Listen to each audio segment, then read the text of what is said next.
Hello, church. Hope you all are having a good week. Our devotional today will be pretty short. It's only over two different verses. Proverbs chapter 11, verses 7 and 8. I'm doing that because next week we're going to look at Proverbs chapter 11, verses 9 through 14, which is all about voices and words and comparisons between words that are uplifting, words that will bring you down, so on and so forth. So today we're just looking at two verses.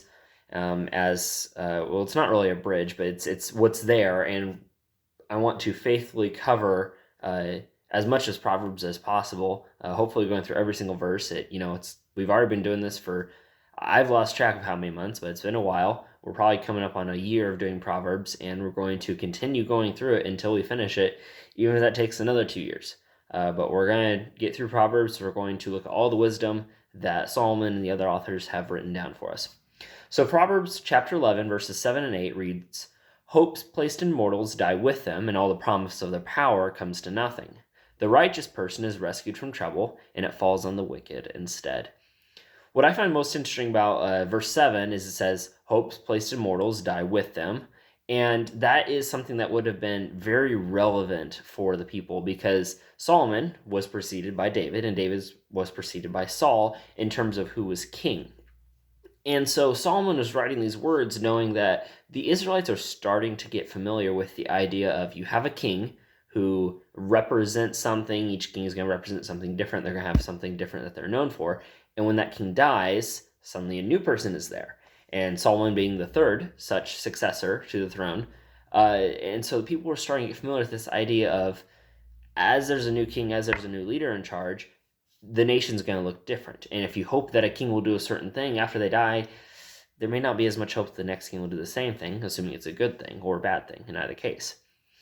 And these words of wisdom, they would have probably been ringing in the Israelites' ears for generations to come, that having hope in somebody who is mortal, hope in a earthly king, whatever that hope is going to die with them because the next king is going to have different priorities, different things they want to work on. We as Americans, we know that with a president, we experience it at a very rapid pace, considering that president is only in office for 4 to 8 years. And so we know that, hey, if I'm hoping that this president is going to do this thing, as soon as they're out of office, there may not be hope for that. And then verse 8, "The righteous person is rescued from trouble, and it falls on the wicked instead." The Israelites are infamous for, just for doing the wrong thing, for falling outside of God's statutes and laws, which we've been talking about on Sundays, and they were infamous for that. They would constantly stray off the beaten path, and if they didn't shape up, trouble was going to befall them. Calamity would come upon them. And the Israelites, they went through generation after generation with kings who would have aspirations, and the king would die, some aspirations would be unfulfilled, and they would move on. And it was righteous, it was unrighteous. The Israelites saw everything in between. They had a wide variety of kings. Some were good, some were bad.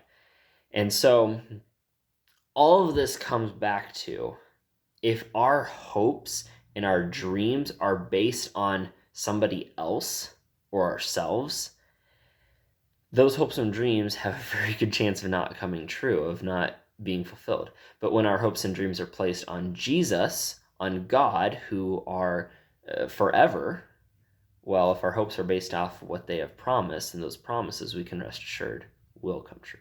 I hope you all have a good week. I hope this is encouraging for you, and I'll see you on Sunday. Go in peace.